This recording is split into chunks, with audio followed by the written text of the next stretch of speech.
Hello everyone, my name is Dr. Robyn Mills and I'm here today on Humanity's Heart, and I hope that today engages and expands and energizes your heart in some way. I'd like to introduce my special guest who's in London or England and I'm in Australia, so our time zones are 10 hours apart. Rachel Wood. She's an author of Arty and the Spider, which is in the 1000 Ripple Effects book. She lives in Norwich, which she absolutely loves. She has stories such as Ada and Idris, the two wise monkeys, and Gertrude, the vegan dragon, and Ernest bear, and a cake theory. So the cake theory is about the heart. I can't wait to hear about that. Hello, Rachel. Hello, it's nice to be here. It's lovely to talk to you with our weird time zone. It seems weird that it's Tuesday here and Monday there. Yeah, I know. It's hard to get my head around. I got there in the end. Yeah, you did get there in the end. Tell me about Arty and tell me about who you are. So Arty is this cat who's sitting on my knee at the moment, and it's Artemis, goddess of hunting. And I do something called animal communication. So I tune into her energy and sometimes she gives me some stories. That's fantastic. And what led you to want to be part of the 1000 Ripple Effects? How did that come about? I think I saw an email come up on my Facebook, and I've been writing for a while and I haven't had anything published, and I write sort of children's stories, and I was just really drawn to this. I like the idea of supporting children and young people. I run a small group for young adults, 18 to 30 at the moment, called The Bridge. At that time that hadn't started, but I was just really drawn to supporting kids, and what I like about my writing is that it generally has some sort of message. So I wanted to be part of that, I think.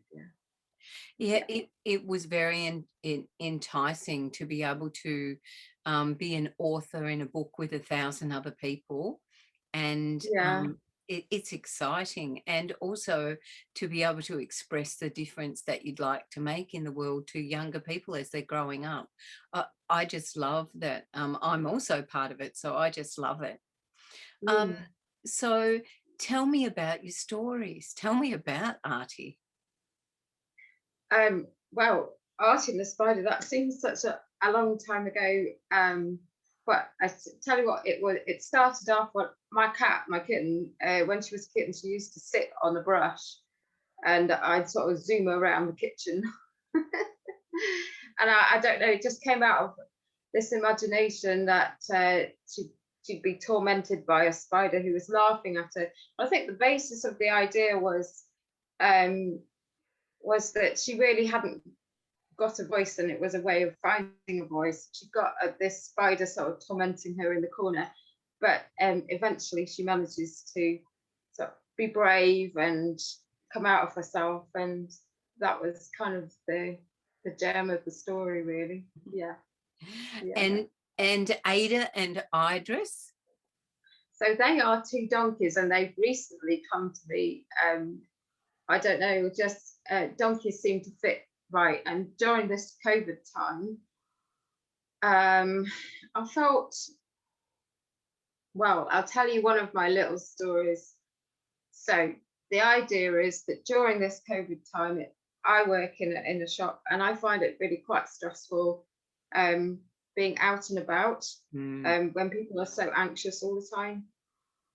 So it was partly due to having a little chat with Arty, but if you can imagine having two worlds, and one world is the world where everyone's anxious and there's COVID and everything's happening, and this other world, which in terms of donkey world is a field, and there's Ada and Idris And so Ada says to Idris, well, I'm feeling really stressed, because everything is so difficult at the moment. How can I cope? So Idris comes in and says, well, what you can do is you can just close the door. You can just choose just to close the door on that world and come back into your world, which is a field. And you like and do the things that you like to do. So you like eating carrots and talking to me and having a laugh with people who go past the field, and just stay. It's about staying in your own energy, really, and not being distracted by the, all the COVID stuff, which is so loud, and uh, um, and maintaining your own sense of self throughout, really. Yeah. Oh, that is such a good message, a beautiful message to get out there, because there is so much anxiety. And we only have 2 cases in Australia. Really? Wow, that's 2. amazing. And a couple of days ago, we had 0. And, Wow. when we hear about 50,000 a day somewhere else in England or in America, it just blows our mind. The most we ever had was about 700 in a day, 700 new cases. Wow. That's And we all just panicked, nothing yeah. like, I can't imagine what it's like to be living with that many cases. Yeah. I don't know. I don't know. I haven't got a lot to say about it, to be Yeah, honest. yeah. So anyway, well, we're glad that you're safe and that you're writing Yeah. beautiful stories. Tell me a little Yeah. bit about you. I'd like to hear about you.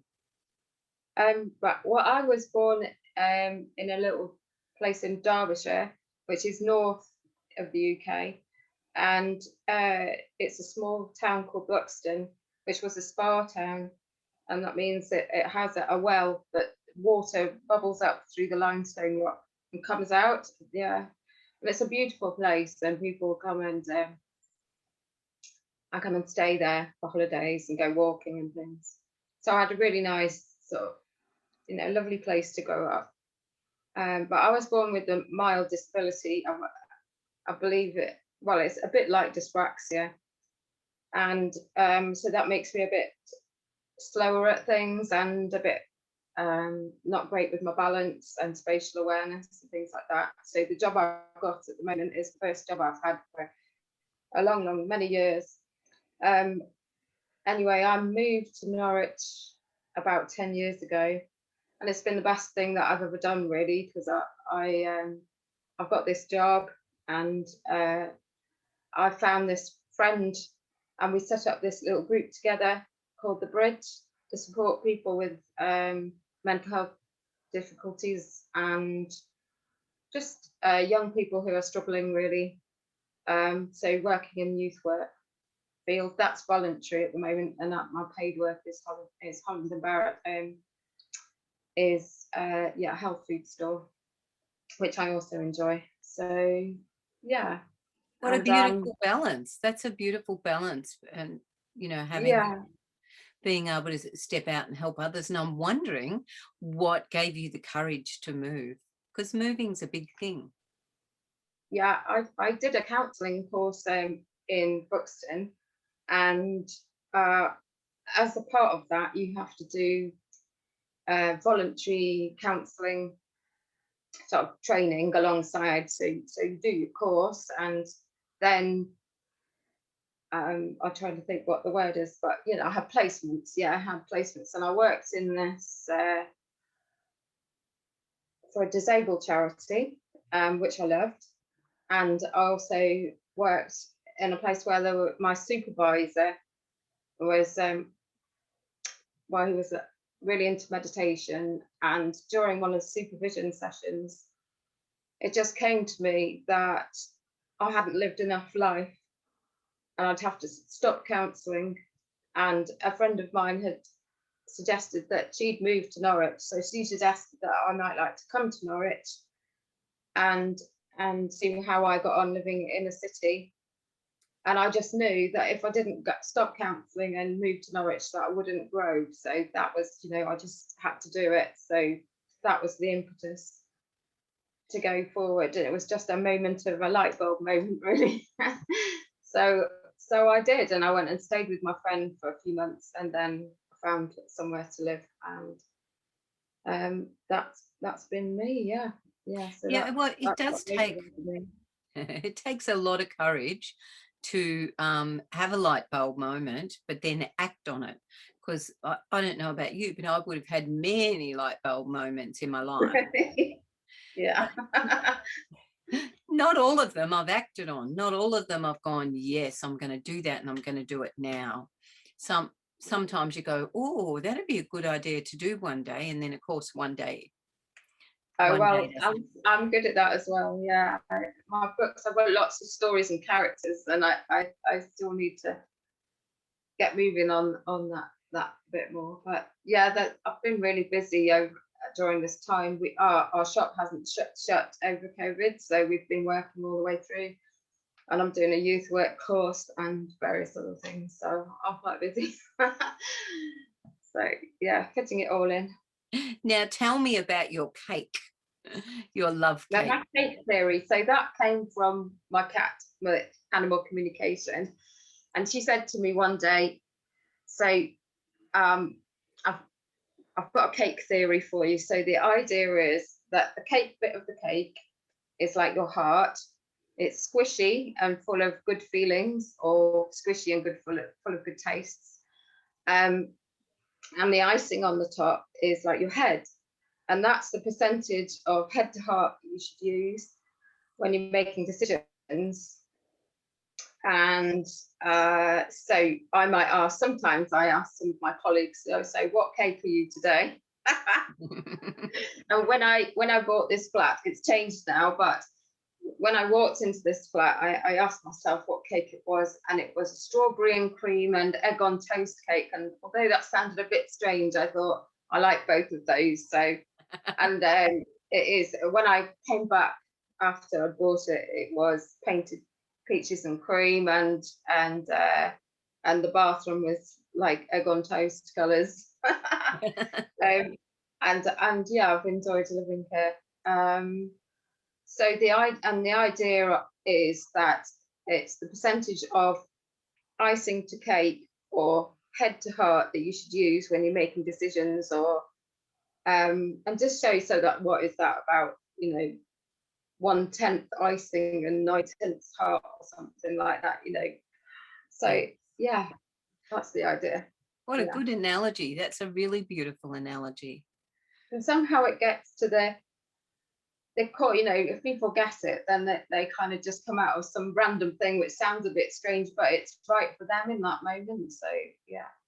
Yeah, that's really beautiful. I've interviewed several people have talked about something called MBIT, which I hadn't heard of, which is helping people connect their brain, their thinking and their feeling heart and their gut, so that they're all talking to each other. And it's your way of speaking about that is a gentle way of understanding that you Oh can. yeah. Yeah. So sometimes I feel like there's too much going on around in the world, and I just, when I'm really in myself, it just feels really gentle. Yeah. So, yeah. Now tell me about Gertrude the vegan dragon.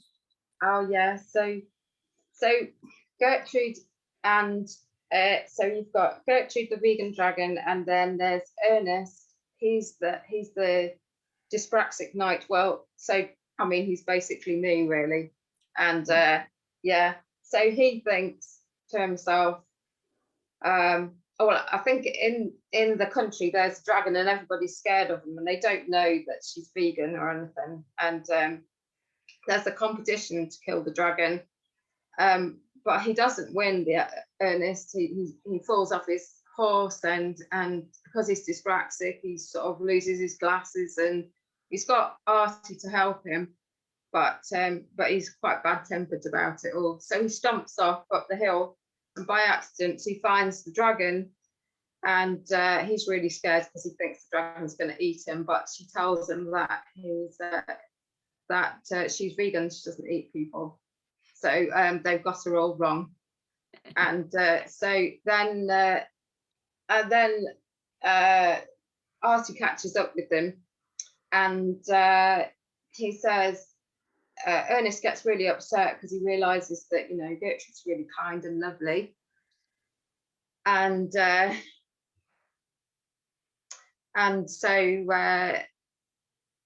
and Arty says, well, you never asked for any help, you know, you never asked for any help. And Gertrude says, well, it's fine. Do you know what happens when you ask for help? It actually gives the other person a gift. And so it's a lovely thing to do. And Ernest goes, oh, is that right? So I can ask for help? And Gertrude says, yes, definitely. So he has some healing with Gertrude, really. And then they all go back into the city, and Ernest becomes a baker, and the Gertrude dragon, she lights the oven every day, and they live happily ever after. Yeah. Oh, they're beautiful I stories. haven't quite, that's the general idea, but I haven't quite finished it yet. Yeah. Yeah, they're beautiful stories. I can't wait for you to publish them and share them with the world, because they've got beautiful messages in them.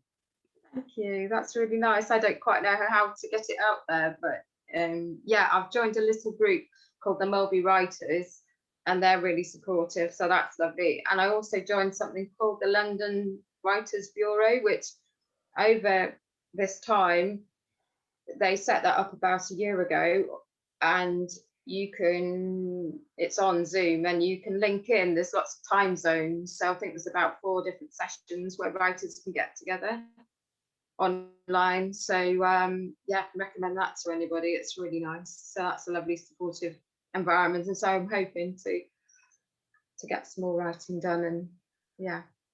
So it sounds to me like your shift to Norwich has just opened you up like a beautiful lotus flower opening, and each petal's giving you possibilities. Yeah, absolutely. Yeah. It's like a new beginning. It is. Absolutely. Yeah. I'm wondering, Rachel, if you were towards the end of your life and you were looking back over it, how would your heart say you've lived your life? My heart would say, well, what cake would that be? Well, it would be a joyous cake. There would have been a lot of troubles and difficulties along the way, but I've got something. I'll see if I can find it. I'll read it to you. You've got a minute. Yes. Okay. She's going to go and find something and read it to us. This will be beautiful. Well, what I've done. Oh no. I can't find it. Never mind. It said somebody drawing somebody channels a friend of mine, and she channeled a poem, and it was about me, and I'd got something published, and just a short story, and it said something like, she never gives up, and we're so proud of her. And so although I'd say, although there's been lots of struggles, yeah, there's lots of joy, and you can find joy in any situation. Yeah. That's true. That is absolutely true. What would be your proudest moment, do you think, Rachel? My what? Sorry, my proudest. Yeah. Proudest. Yeah. So far, probably getting this little story published in a. I won didn't win the competition, but I came within. There was about 10 people in the book, and so my story was in there. So yeah, that was a proud moment.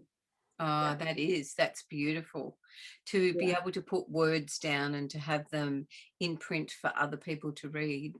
It's an honor, isn't it? Yeah, I know. It's really, really exciting. So what would bring you joy into your life? What would you like to do for yourself today or tomorrow, because it's late there tonight? What would you like to do for yourself tomorrow that would bring you joy? Tomorrow is Tuesday here. It is, yes. Yeah. Um, well, I've started. Somebody actually gave me a bicycle, which was just amazing because it means that I don't drive because of my problem, so I don't really get out of Norwich that much. But Yeah, we've got all these old railway lines, yeah. and so if it's a nice day, I'd like to go and go for a cycle ride. I love being by the sea or by water, so just go and take a drink and something to eat and go for a bit of a cycle, and maybe if it's fine, I'll take a piece of paper and do some writing when I'm there as well. Yeah. Mhm.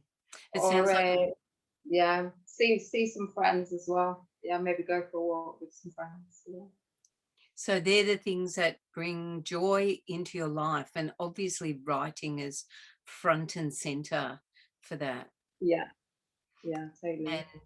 And oh, I just love what you write because it has a beautiful lesson in every little story. Even though we've got a synopsis, it's um, a way of bringing joy and telling children and other people that everything's going to be okay. Yeah. Absolutely.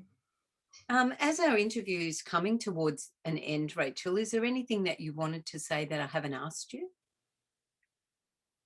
I just yeah, I just like to talk about the bridge a bit. I think Yes, so. let's talk That about that.